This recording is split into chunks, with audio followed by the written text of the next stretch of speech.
And now, from beyond our dimension, this is the JeffMara podcast. Here's Jeff. My guest is Jill James, who during a coma had a near-death experience that taught her that life goes on after death. Jill, thank you for joining me and welcome. Thank you for having me. I'm glad to be here. Well, we are glad to have you, Jill. And if you don't mind, let's start on the day that you had the coma and go from there. This occurred in my early 20s, about 40 years ago. And it was a normal day. I was living with my grandparents in Southwest Virginia on the top of a mountain in a double wide trailer that had a big coal burning stove in the middle of the family room. But as soon as everyone went to work, I just suddenly started feeling ill. I really couldn't put my finger on it. And because the heavy snow had fallen the night before, I wasn't able to reach any family or friends on the phone. I couldn't get 911 on the operator line because of all the car accidents on the highway. So I said, I just eventually, just within minutes, curled up on the couch and said, I can't die. I have a 2 and a 3-year-old in the house. They are going to touch this hot stove and get burned. They're going to need diapers and breakfast and monitoring for the next 8 hours. I can't die. This is not a good day to die. And the next thing I know, a spirit by the name of Joshua, who has been with me for many lifetimes, took me by the hand and he said, no, come see. And we drifted at the ceiling level down the hallway to where the kids were in the bedroom. And there was a immense white light around the door. But when we got to the door, the doorway, it became a being in a white robe. And he just emanated light. When we got past the door into the room, there were other beings of white light on the floor playing with the children, playing cars. There was 2 of them. And I suddenly felt calm and peaceful. And I said, okay, well, in that case, I'm good to go. Let's just go home. And we started drifting above the house. And I looked down and noticed what I found out later to be my silver cord. And I was told at that time what it was, that it was my connection to my body, and that with it connected, I would return. And there was nothing to worry about. And pretty much it just faded. Everything faded into a beautiful white light, and I have no recall of the time that I spent in the coma on the couch. Well, my grandparents came home from work later that day. They said when they talked to me later, it felt like time had stopped in the house. All the clocks had stopped in the house. Battery, electric, everything. All the clocks were on the same time, and they all stopped at the same time as when I left the room. And they thought I was dead because I was curled up in the fetal position on the couch. And they said they ran to the bedroom to check on the kids. They couldn't see them in the house and found them right where they left them. And Grandma said it was like she went out to the car and forgot her purse and came right back in. And it actually 8 hours. And they asked the kids, what did you do while Mommy rested? And they said, we played with the angels. Well, duh, you know? So that was kind of reassuring. So they bundled me into the car, took me to the ER. My recall is one time coming back to my body in a lot of pain from a bumpy road. And I didn't like that, so I left again. When I came to the second time, remember there was this huge snowfall and a lot of accidents and a lot of need. So I was put on a gurney and pushed into a janitor's closet. So when I opened my eyes the next time, I'm in this janitor's closet of mops and brooms and buckets. And I look around and I think, well, I died and gone to hell, and now I have to clean houses for eternity. That's my lot in life. And Jesus was standing there, and he said, no, you're not dead. And I said, well, what is going on? He says, you're sick. I said, well, I know that. I started pain as I got more in my body. And he said, what can I do for you? And I said, Lord, if you don't know what to do for me, I mean, there's no hope for me. You know everything. You are the Son of God. He said, you have to ask. I said, well, fix this pain. Life lesson number 1, The pain was a symptom, not the problem. I wasn't healed of my problem, I was healed of my pain, which was beautiful, but I was still very sick, very, very sick. So he put his hands on my back, and I felt the golden light oozing through all my system. And I still at the time didn't know what was wrong. I just knew I was does not feel good. And they had me on all kinds of tubes and test machines. And so anyway, I came back and forth for about 3 weeks, found out most of what I know now, that I was in a uremic coma, that my kidney had shut down and everything was backed up all the way into my gallbladder, and that they had a hard time bringing me back because I kept coming in and out thinking, no, I don't want to do this. The kids are fine. I'm fine. Why do I need to go back? I wasn't convinced that going back was my idea of a good idea, but eventually I did. And here's what I learned from this experience was you have to ask for what you really need, not what you want. Because when I asked to be healed of my pain, I didn't have any more kidney pain. And that kidney was congenitally smaller than the normal one, prone to infections, prone to stones. I ended up having it completely removed just a few years ago, having a tumor on the outside and another stone on the inside, causing more problems with the rest of my body. So I have dealt with that for all my life, that one little kidney causing all these problems. But I never had pain passing a kidney stone. If anyone's had a kidney stone, those are very painful. But not having the pain, then I had to find other ways to know I was sick, that I needed to get some intervention, that I needed antibiotics or whatever. So I learned that one the hard way. I learned more about the umbilical cord that they call the silver cord that connects us to our body. I find that very fascinating. And my children learned that they are guided, guarded, and protected always. I never worried about them like a single mother would, because I knew the angels were with them still, always. And I might not like what's going on, I might be concerned. I was never afraid for their life or their safety, because I knew they were in the right hands. And whatever I needed to know, they would let me know. And they could see them. For months afterwards, they were little, and they would say, "Good night, angels." They would remember it until they were, grade school age, when kids forget such things. So it was a very powerful moving experience. It wasn't your typical NDE with a tunnel and white light and family and loved ones waiting, but it profoundly altered how I see my life and how I navigate my life, if you know what I mean. Well, how did you change your life afterwards? I was more calm. I had a lot of anger, frustration with my life circumstances that I got myself into. I was just in my 20s. I had a lot of growing up to do, but it gave me a peace and calm that I didn't have before. And I learned that I couldn't just share my experience with anybody, that not everybody was open to hear it. And the ones who were open to hear it wouldn't believe it. But at the same time, it happened to me. You don't have to understand it, like it, or believe it. It happened. And I'm not the same person afterwards. I have more confidence and clarity in my purpose. I just felt the need to share whatever I have ability to do with other people for hope and comfort, and to understand that there is so much more waiting for us than we have any clue about. We can't begin to imagine the wondrous things involved after we're passed over. This life is just a very, very muted, dull version of what life is like on the other side.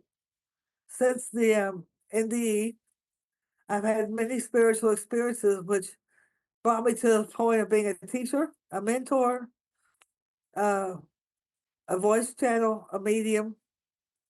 And I've had to grow and move past fears and insecurities to just do the work that I was given, which is to give people hope and comfort, to give them a sense of peace of mind, that there's so much more than life we have available at this time. Did you acquire these abilities and gifts because of your NDE? It opened them. It opened my idea to the possibility of I was more than just the physical body I was in and the life situation I found myself in. The NDE helped open me to my possibilities. That it's not the same as it giving me the abilities itself, no. So are you saying you already had the abilities, it's just it made you aware of them, or it opened Right. them for you? I had these abilities as at an early age, to be able to see spirits, speak to spirits. I was able to communicate telepathically as a small child, and I was able to know things I had no business knowing as a 3-year-old. At the same time, it wasn't well accepted in my Christian family, so I learned quickly to hide it. As you do when you're going through grade school, high school, that's all drummed out of you. You know, it's not something that's in your curriculum. I'm not going to Hogwarts, but at the same time, I had to fit in, I had to conform, I had to find a way to get along with the rest of the planet. So for a long time, I forgot about all of that. A long time, I forgot what I could do. And this opened my mind and my memories to what I could do as a small child that I'm now able to do and grow and learn and do more, take it to the next level. It just opened me to my possibilities. When you channel or when you're being a medium, do you hear voices? Do you get downloads? How does it work for you? For me, I shift. It's like my body and my is a stage, and my voice is a microphone. I just take a deep breath and step away from the microphone, and I invite in someone trusted and reliable that I feel comfortable sharing my space with, my stage with, and they step in and take over. I hear them, I see them. A lot more of my work lately has been sharing messages where I will see certain people on the other side and they'll give me a message for someone in the grocery store line. And I will just, and I've learned, trust it, go with it, don't argue it. I was behind a guy in a line years ago. He had a Slim Jims, a 6-pack of beer, and one of those Inquirer magazines. And he was in front of me in this grocery store line. I don't know the man. I've never met the man. He could be, anybody. But I suddenly had his mom standing beside me, and I had learned by this point, just go with it. It may seem weird, strange, but it's the right thing to do. So I found her putting my hand on his shoulder, and I said, if your mom was here, she would tell you. And I gave him the message from his mother. And he looked at me and he says, you're right. That's exactly what she would say. Okay, so fast forward a couple years, he went out of the store, and I did my shopping, left the store.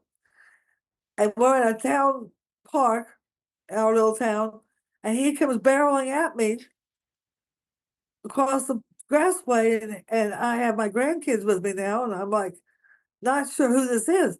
I had forgotten about this incident. I did my job, I gave him the message, sent him on his way, but he came to me and he hugged me, and he was crying, sobbing.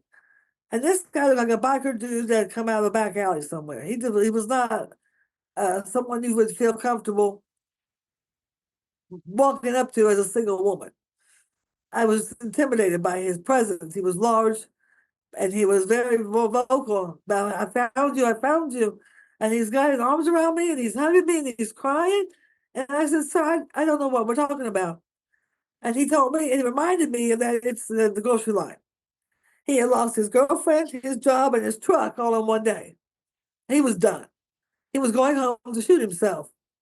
And I didn't know, but his mom knew. And through me, she touched his heart, changed his mind through me. And I was blessed to be an instrument in that moment, but it was all her and him. When she spoke to him, he heard her. And that was what the beauty of it is. And that's my guiding light. When I can do that for other people, when I can bring them out of the darkness into light, give them hope and comfort, that makes my day complete. It's my whole point of my being is to do that as often as necessary. Now, does But this it takes a bit of doing. Does this happen to you spontaneously or do you will it to happen? No, no, it's spontaneous.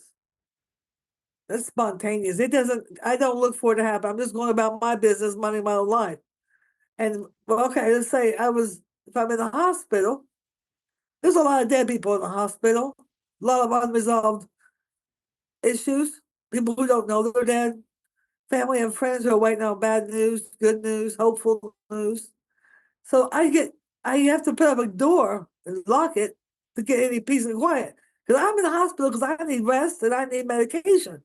I don't need a string of people hanging out the doorway. But it happens anyway, no matter how hard I try to fight it, because there's so much need in the world for this connection, which is no different than the NDE connection. They just need to know that there's more to life and that their loved ones are okay and that they're going to be okay too, that everything is fine.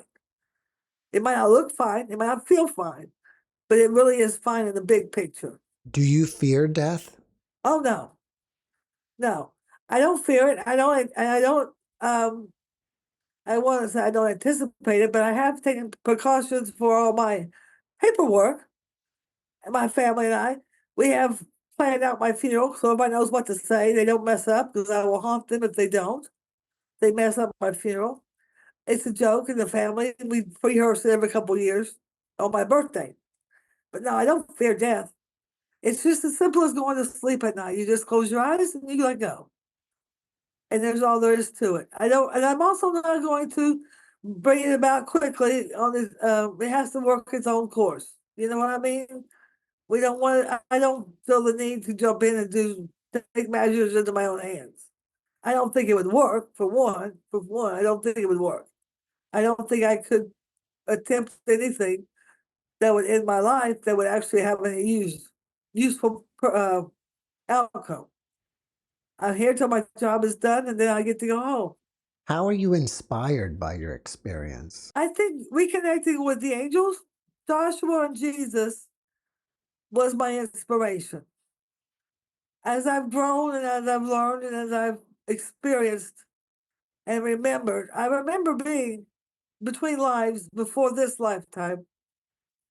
And Joshua, Jesus, and Gabriel, the archangel, were all there telling me I could do this, even though I had chosen a very difficult path and a difficult family to work with.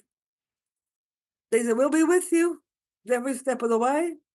When you need us, you have nothing to worry about. We will be there in a heartbeat. And so they inspire me daily that I'm never alone. I don't have any reason to be cause of fear or anxiety. And some days it's easier than others. It's not a piece of cake. It's been a difficult life. But at the same time, I've been blessed many ways by my encounters with the spirit world and with the physical people that I am able to message for. Well, what did these beings, Joshua, Jesus, and the angels, look like? Josh was a past life husband, soulmate. He's about 6'6", tall, gangly, long blonde hair. Just think of some farmer in 1890 and you got him. Jesus looks like you would see him in a portrait somewhere but he's tan, darker skin, white robe, sandal feet. And Gabriel and them, they're in robes, but Jesus's robe had a belt around it. Gabriel, I think I give him the most grief.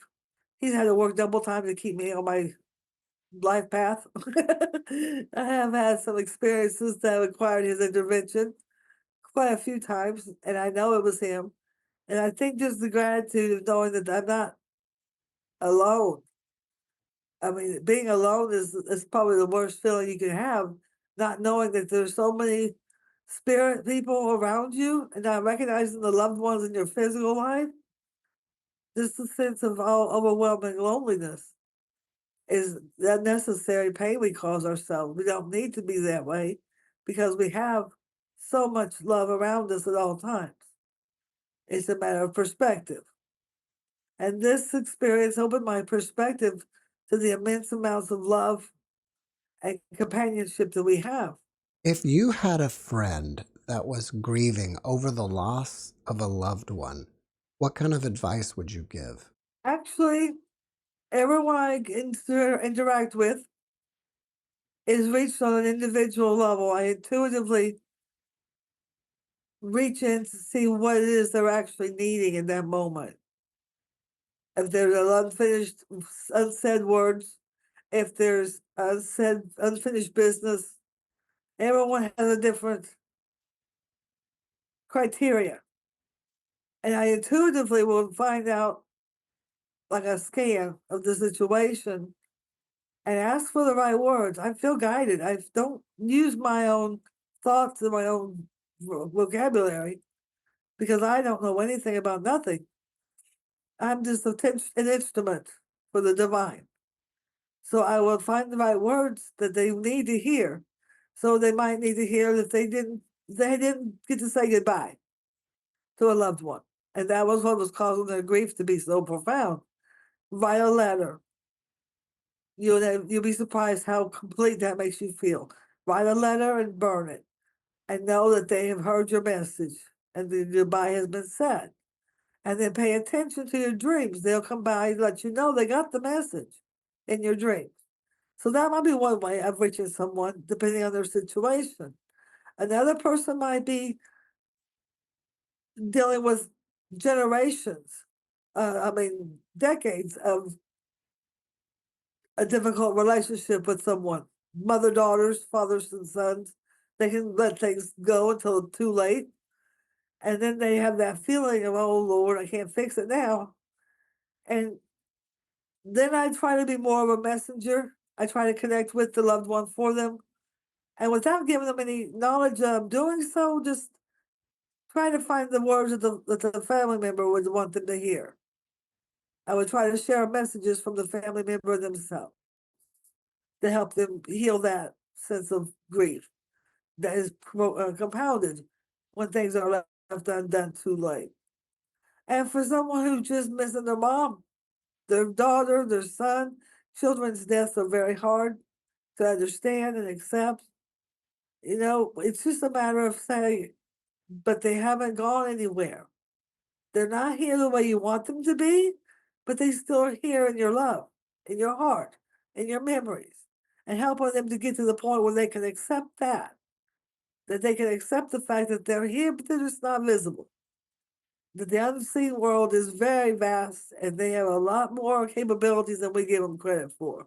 Loved ones reach out to family members all the time to let them know that they're there, watching over them, loving them from afar and the near, and just letting them know that they're not that far gone. That it continues. The love is what we take with us. The love is what brings us here, and the love is what we take with us out of here. And that love connects us in a way that is very therapeutic, healing. After their near death experience, quite a few people start seeing UFOs or have ET contact. Have you had that? If I have, I don't recall. Have you ever I seen a have seen UFO? I have seen lights landing in the mountains. Yes, I'm in southeast Tennessee and Virginia, and I have seen the lights landing in the mountains. I haven't had any recall of any specific encounters. Nothing close enough that I could describe as a saucer-shaped object.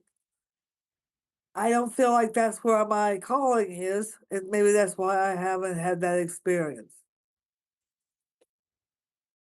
All We right. all have our own path. During your experience, were any of your past lives revealed to you? Not during the experience that I recall. There's a great gap in from when I went into coma and when I came to. And I don't have recall of anything that happened in the middle of that. But my past lives are available to me. I'm able to access the Akashic records. And I do have recall of other lifetimes, um, like with Joshua, we lived in Missouri in the late 1800s. I've had past lives with Jesus. I've had past lives with many people. And it's just like a thread that's woven throughout my life, the tapestry of my life. It just kind of draws everything together. What was Jesus like? He was human in that he found amusement in my observations. He was a master in that he let me make the mistake of asking for my pain to be healed. I had to learn from my mistake. I had to ask for what I needed, and I had to learn when I've asked for the wrong thing. I don't ask for the wrong thing anymore. Now, a master teacher would know to let someone make a mistake like that. Um, very warm, very compassionate, very kind, empathetic. He understands our pain because he's had pain, but he's very empathetic. He can step in and understand everything that happened with that would allow you to bring you to this place where you won't find yourself.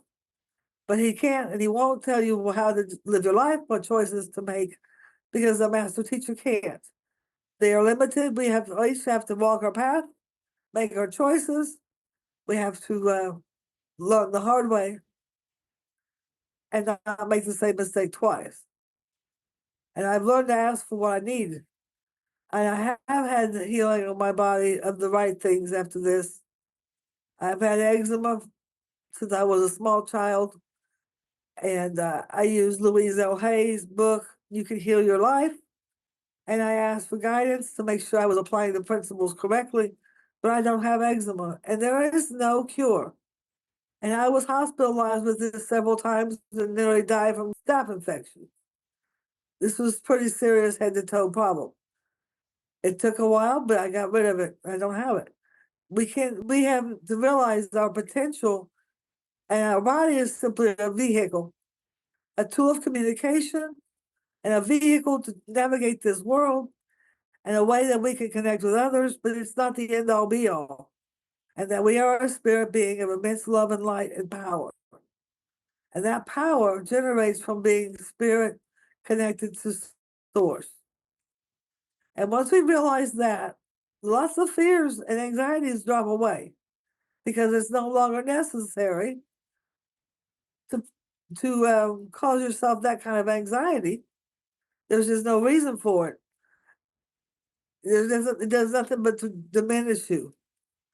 And I think that's what people are looking for with these NDE experiences, a sense of context of where they came from, where they're going, but also a sense of their purpose and power that they own.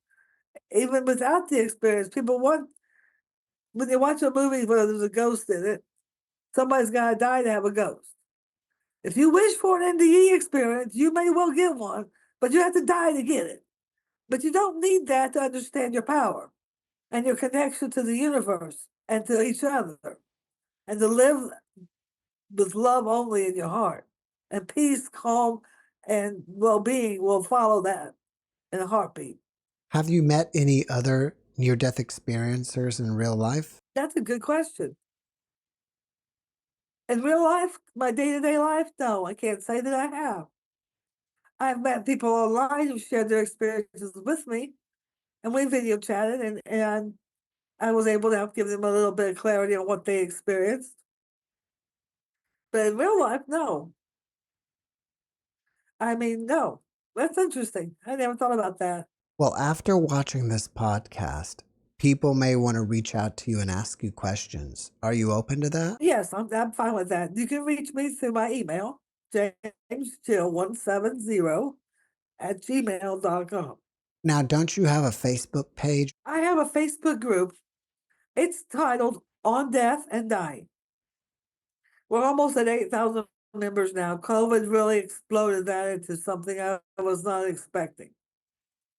There's a lot of questions with COVID surrounding death and dying.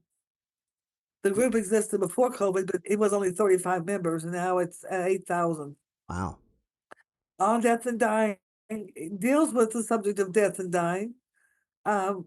We have a good team of people who have experienced near-death experiences, or they are very intuitive and very powerful people who can help with healing it from a distance. We just try to answer questions based on our experiences. Um, one guy is one of my moderators. His mom is at an advanced stage of dementia. She's, I don't know if terminal is the right word, but he's preparing for her crossing mentally and physically. And another one of my moderators, his parents both died within a few months of each other. They were married 60 years. So that was a very hard loss for him. And that's how the group itself came to be, because of Frank. And we did this as a side group to another group I have, and to help Frank get through that bad time. 35 of us, and it was just close, private, personal, just to support him, encourage him, give him our love. And but anyway, the group is going strong. We have these experiences shared on the group. We share a lot of memes and clips that are meant to encourage and uplift. The purpose of the group is to remind people that we are here for a short time. And there's nothing wrong with that. And it's just to encourage people. The cover picture is we're walking you home. You're not alone. There's other people going through this. Some people in the group have talked to us about their experience as they lay there sick and unable to hardly move and dying. They know they're dying, and how they can help best prepare for the end. Other people have lost loved ones, pets, even jobs. I mean, grief doesn't distinguish what kind of loss you're experiencing. In the heart, a loss is a loss. If it's your house, if it's your car, if you've identified with it and it gave you comfort, love, and peace, then that loss is going to be deeply felt, and that body of yours is going to have a grief experience like you lost your mother. It's not any different in the heart. Our mind makes the differences. So anyway, on Death and Die, Facebook group, open, public now, and available to anyone who wants to find us. If you're going through a hard time, we walk with you. You don't walk alone. And that's the message of the group, is that we're here with you. And as best as we can, we guide you and recommend resources that might help you and allow you to find your peace back, get your joy back. Because it's possible after death to find your joy. Do you have anything that you're working on that you want people to know about? No, not really. I have projects in the works. They need illustrators. Nothing I can talk about at this time. Thank you. Uh, no, I kind of went into retirement a few years ago with my spirit work. I needed to work on me. I took a step back from public work in order to take care of me better. I'm just coming out of that phase. I'm just starting to test the waters and see if I'm strong enough, because it's a lot it's a lot on you to have so much need in the world, and only one of you, you know? So it's after a while, you just need a break. And I have taken a break the last 5, 6 years. Um, but I'm getting myself back. I'm finding my way back to me. And this video interview is one way I'm doing that. Well, before we finish up, can you leave us with one last positive message? There is nothing but love. There is nothing but hope. And there's nothing but peace. If you don't have love, hope, or peace, you're doing it wrong. You need to find love, hope, and peace. And when you find those, any one of those will do, because they're kind of synonymous with each other. But when you find those in your life, anywhere, any small increment of it at all, if something brings you joy and peace, glom onto that like there's no tomorrow. Because what you focus your attention on is what you'll have more of. You want to focus on the best parts, so more of those will happen, which doesn't keep you from having the other parts, but gives them perspective. Those parts that are shine a light on what needs to be changed, what needs to be done different. There is only love, and there is only life. Death doesn't change the fact that you're alive. Death changes how you live. Doesn't change that you're alive. So you want to keep that in mind. You want to make sure you understand that clearly. And if you have anxiety or trouble with the idea of death, A lot of times, the only way you can get past it is to face it. Deal with your death. How would your best death look? What would you do at the end of your life if you had a choice? And like it was a dying situation, not something that happened tragically and suddenly. And the other part of it, do your paperwork, do your um, DNR, your proxy, your medical proxies, get your paperwork in order. Help you to face these parts of your life that are so overwhelming. At the same time, they don't have to be. And then just put it out of mind and enjoy the day. Don't let tomorrow's anxiety rob you of today. Stay is where the love, joy, and peace are. Jill, thank you for your message, and thank you for being my guest. Thank you for having me, Jeff. I've enjoyed it. Thanks for watching the JeffMara podcast. I really appreciate you. Another way to show support is through YouTube memberships. And if you do, there are loyalty badges and other perks depending on your level of membership. All you need to do is click the join button underneath the video to find out more. Thank you for your support.